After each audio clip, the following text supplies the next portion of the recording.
Welcome to Introduction to Generative AI. After watching this video, you'll be able to describe generative AI and its evolution. You'll also be able to explain how generative AI differs from discriminative AI. Artificial intelligence, or AI, has been around for years, shaping almost every sphere of our lives and revolutionizing how we live and work. At its core, AI can be defined as the simulation of human intelligence by machines. AI models learn from vast amounts of existing data. The process of learning from data is called training. There are two fundamental approaches to AI, discriminative AI and generative AI. Discriminative AI is an approach that learns to distinguish between different classes of data. A discriminative AI model is given a set of training data, where each data point is labeled with its class. The model then predicts the class of a new data point by finding the side of the decision boundary that the data point falls on.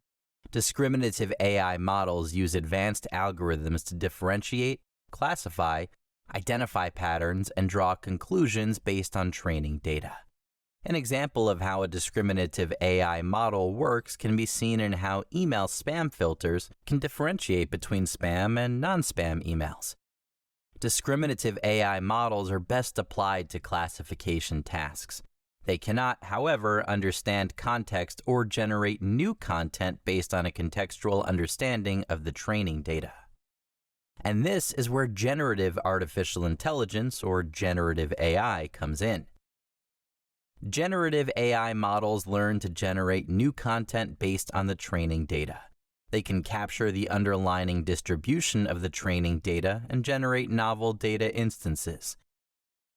Generative AI starts with a prompt.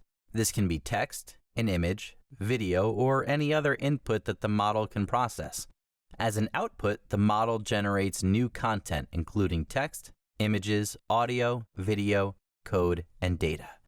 Generative AI can produce output in the same form in which the prompt is provided. For example, text to text, or in a different form from the prompt, such as text to image or image to video.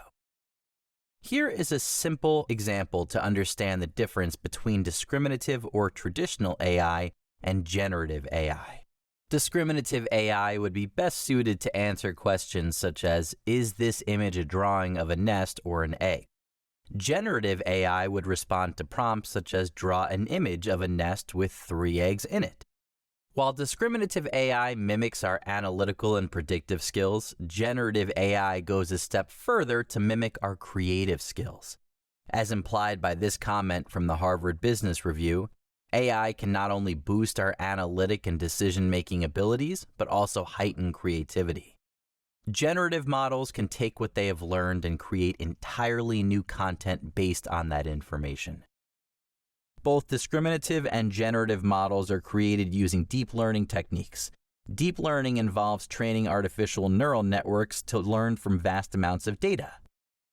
An artificial neural network is a collection of smaller computing units called neurons, which are modeled in a manner that is similar to how a human brain processes information. The creative skills of generative AI come from generative AI models such as generative adversarial networks, or GANs, variational autoencoders, or VAEs, transformers, and diffusion models. These models can be considered as the building blocks of generative AI. Generative AI is not a new concept. Its roots trace back to the origins of machine learning.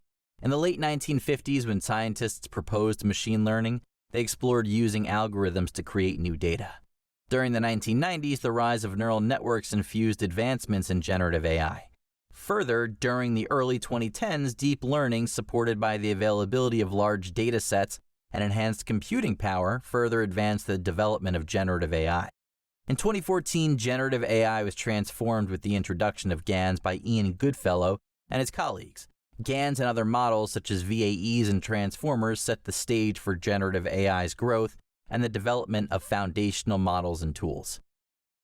Foundation models are AI models with broad capabilities that can be adapted to create more specialized models or tools for specific use cases. A specific category of foundation models, called large language models, or LLMs, are trained to understand human language and can process and generate text. In 2018, OpenAI introduced a transformer-based LLM called Generative Pre-trained Transformer, or GPT. Over the years, different LLMs such as GPT-3 and GPT-4 in the GPT series, Google's Pathways Language Model, or PaLM, and Meta's Large Language Model Meta AI, or Llama, have significantly enhanced generative AI to generate coherent and relevant text. There have been similar developments in models for other use cases. For example, Stable Diffusion and DALL-E are models for image generation. The development of a variety of generative models has led to a growing market for generative AI tools for diverse use cases. For instance, you have ChatGPT and Bard for text generation, DALL-E 2 and Midjourney for image generation, Synthesia for video generation, and Copilot and AlphaCode for code generation. The rapidly emerging models and tools have generated a wide scope for generative AI applications across domains. To quote from McKinsey's report on the economic potential of generative AI has the potential to change the anatomy of work, augmenting the capabilities of individual workers by automating some of their individual activities. The report also predicts that generative AI's impact on productivity could add trillions of dollars in value to the global economy. In this video, you learned that generative AI models can generate new content based on the data they are trained on. Further, you learned that the creative skills of generative AI are built from models such as GANs, VAEs, transformers, and diffusion models.